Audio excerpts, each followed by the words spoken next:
ख्रिस्तामध्ये माझ्या प्रिय भाविकांनो, आजकाल आपण समाजामध्ये पाहत असतो ॲडव्हर्टाइजमेंट म्हणजेच लोकांना एखाद्या गोष्टीकडे आकर्षून घेणे, म्हणजेच लोकांच्या मनामध्ये एक वेगळीच कुतूहल निर्माण करून लोकांचा विश्वास वाढवणे.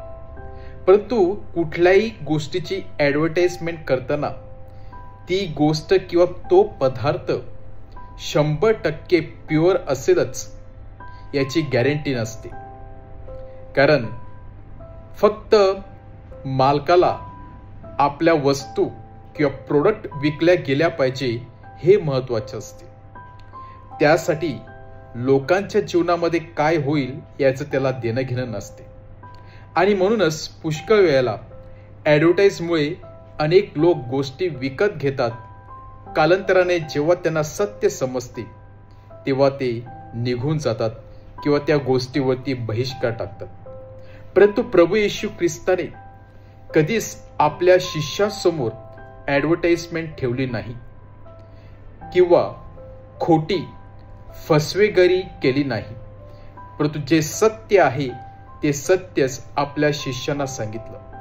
केवळ शिष्यांच्या मनामध्ये उत्सुकता किंवा आनंद निर्माण करण्यासाठी किंवा आपल्याकडे खेचून घेण्यासाठी त्याने खोटी ती ॲडव्हर्टाइजमेंट केली नाही.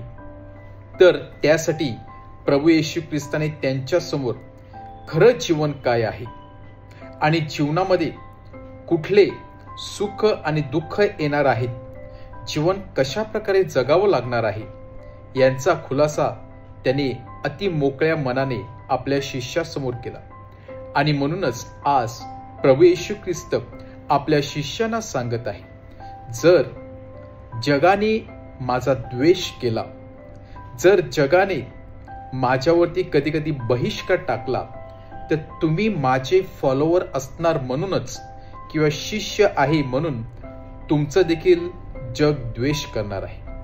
कारण ज्याप्रमाणे प्रकाश आणि अंधकार हे कधीही एकत्र राहू शकत नाही, त्याचप्रमाणे परमेश्वराच्या मार्गावरती चालणारा शिष्य आणि जगाच्या रीतिरिवाजाप्रमाणे जगणारा मनुष्य यांच्यामध्ये साम्य किंवा तालसाम्य होऊ शकत नाही.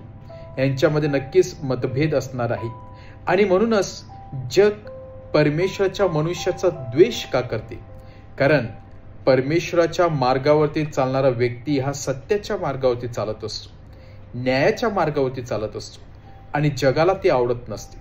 आणि म्हणूनच पुष्कळ वेळेला प्रभू येशू ख्रिस्ताच्या विरुद्धात अनेक लोक गेले, कारण प्रभू येशू ख्रिस्त सत्याच्या आणि न्यायाच्या मार्गावरती चालणारा होता. आणि म्हणूनच आज तो शिष्यांना सांगत आहे, जर तुम्हाला माझ्या मागे यायचं असेल तर ह्या गोष्टीचा तुम्हाला सामना करावा लागणार आहे. अनेक दुःखाला तुम्हाला सामोरे जावं लागणार आहे. आणि ही सत्य परिस्थिती प्रभू येशू ख्रिस्त आपल्या शिष्यासमोर ठेवत आहे.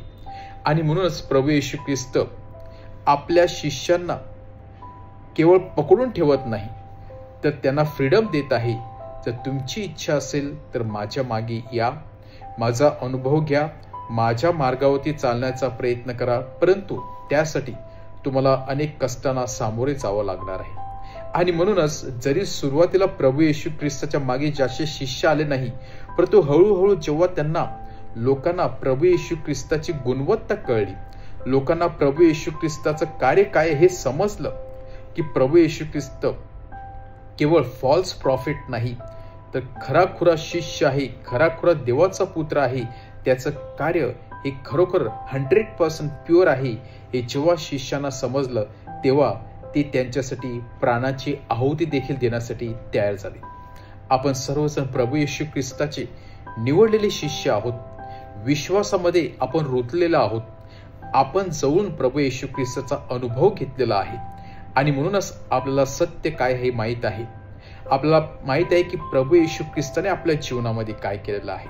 आणि म्हणूनच केवळ आणि केवळ फॉल्स ॲडव्हर्टाइजमेंट ऐकून किंवा पाहून आपण प्रभू येशू ख्रिस्ताच्या मागे आलेलो नाहीत, तर प्रभू येशूच्या त्या अमूल रक्तामुळे, त्याने वाहिलेल्या रक्तामुळे आपण प्रेरित होऊन त्याच्या मागे आलेलो आहोत.